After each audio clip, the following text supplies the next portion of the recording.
tie from the Emirates, and the game, probably the game of the season, and it has finished. Arsenal 3, Southampton 3.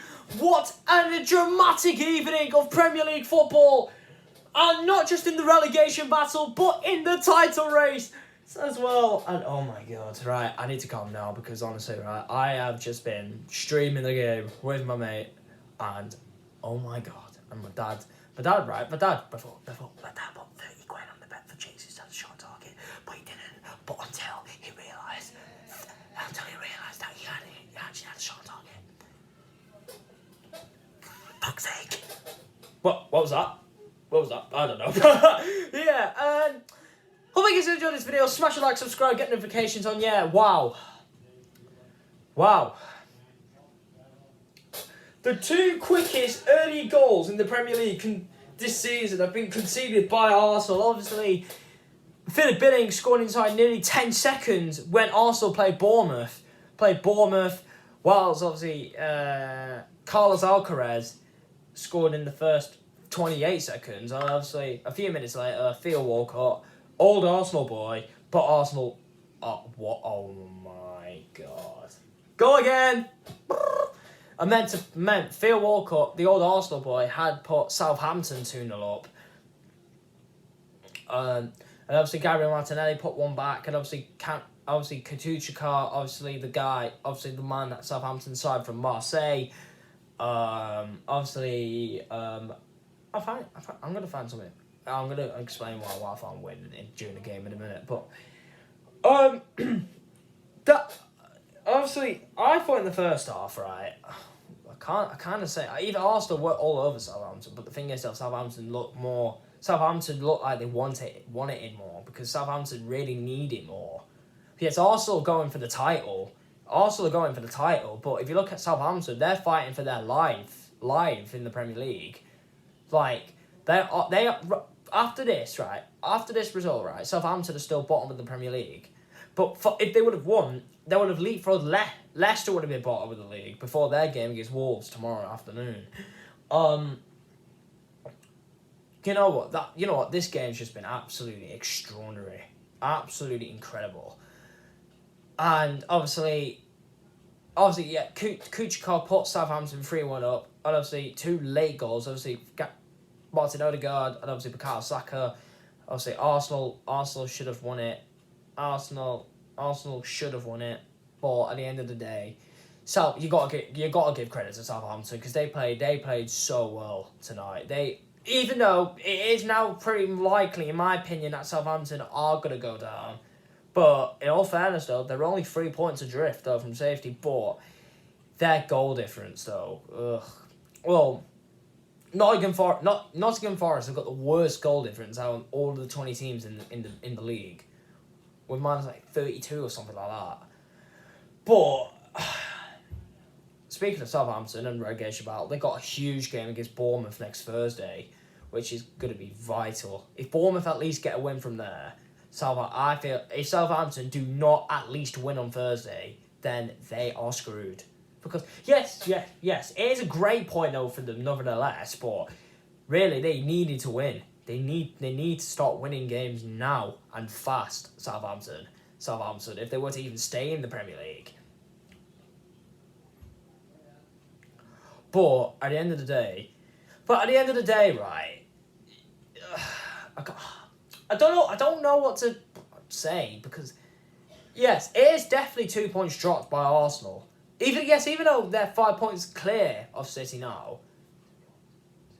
So what's even great? What's brill here? All right, City. We have got Arsenal next Wednesday, and by the way, that game is absolutely nothing City, but must win.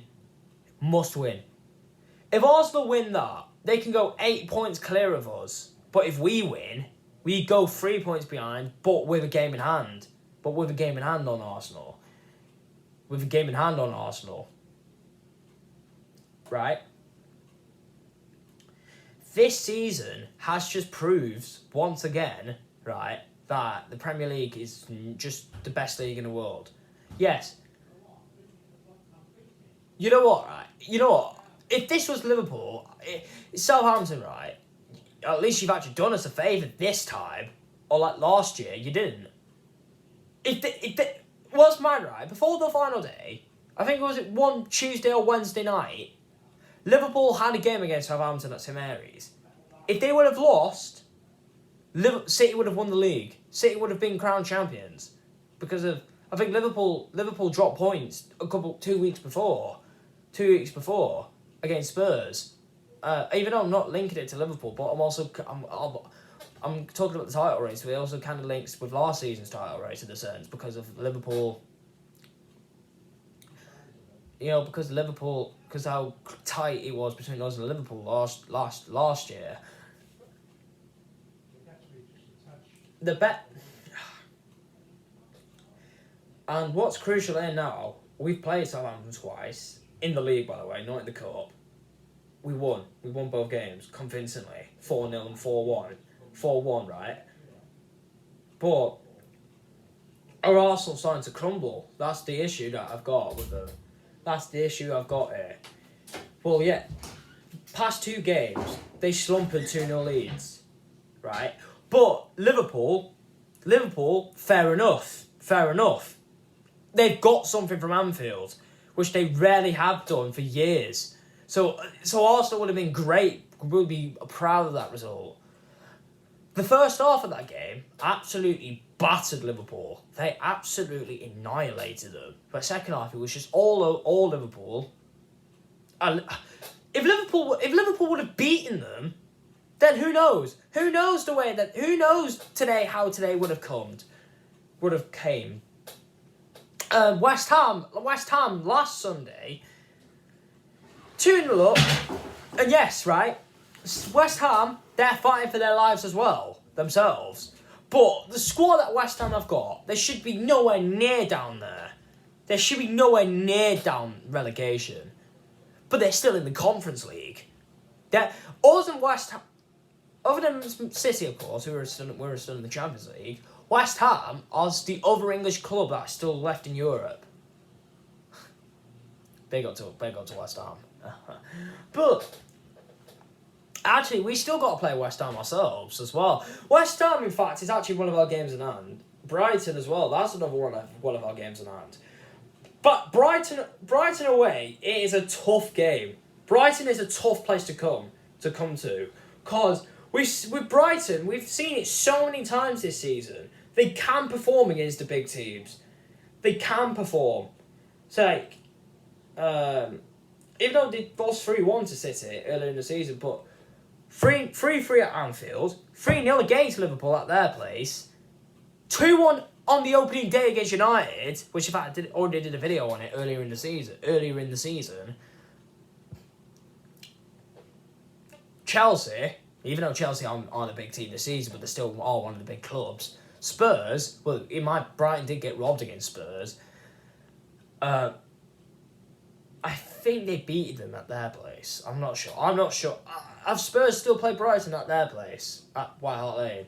No, Brighton. White Hart Lane, at the Amex. I think they have. I'm not sure. I am not sure, but... in all fairness, right? In all fairness, though, you know what? People will probably disagree here, but if Arsenal fans do disagree, then that's okay. That's okay. Yeah. In my opinion, even though if you don't win the league, right, finishing second is still an absolute marvellous season. Arsenal, right, this season they have massively overachieved. They double overachieved their expectations. Because who'd have thought at the start of the season people would say that Arsenal would be in the title race? I didn't even say that. I thought they would just scrape top 4. No, just mess out on top 4. I thought it would have been Liverpool, City, and even I thought Spurs would have been in the mix for the title as well, considering the decent amount of signings that they've had during the summer. But it's just clearly just hadn't worked out for Spurs. But at the same time, though, squandered an 8-point lead. Right, but this happened in the 2002-03 season. Right, So basically, if you don't know what that means, by the long story short, so basically, around this time that year, Arsenal were 8 points ahead of Manchester United, the scum side of Manchester. But, yeah, right. Arsenal were 8 points ahead of United with 3 months left of the season.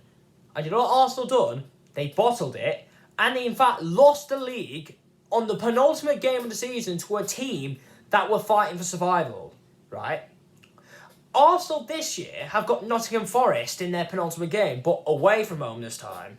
But when 2002-03, they were home to Leeds United. And by the way, Arsenal Leeds back then they had a big rivalry, considering how big the two clubs were back in the day.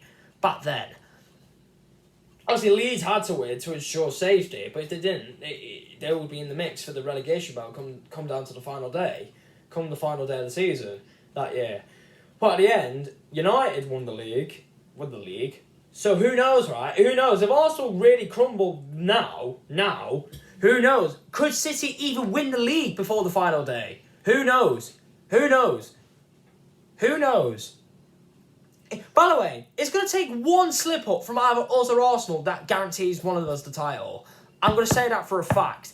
One of City or Arsenal, one slip-up, league gone. Right. But yeah, for Southampton's point of view, how can you bottle a 3-1 lead? How? But, like, you got Leicester fans, Nottingham Forest fans, Wolves fans, Leeds fans, Bournemouth fans, West Ham fans, Palace fans. They will be glad that Southampton have dropped points, considering in the relegation battle. I feel like Southampton don't winning games now. They're in the mud. But yeah, Southampton. You know, fair play. Fair play to Southampton for proving everybody wrong. Because I did not even expect them to even get a draw from the game. I thought they would get battered. I thought they would get absolutely annihilated. But at the end of the day, Southampton, they defended absolutely fantastically well. Well organised.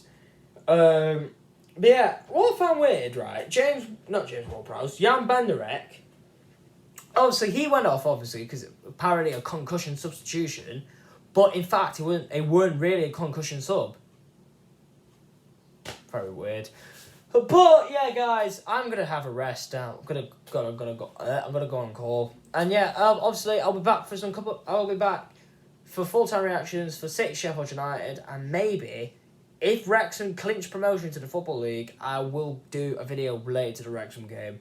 But if they do not win that, I'll still do a video anyway relating to the final day of the National League, which is still absolutely bonkers as well, by the way, in that division. So yeah, thank you for watching this video here, and love, peace, and techers.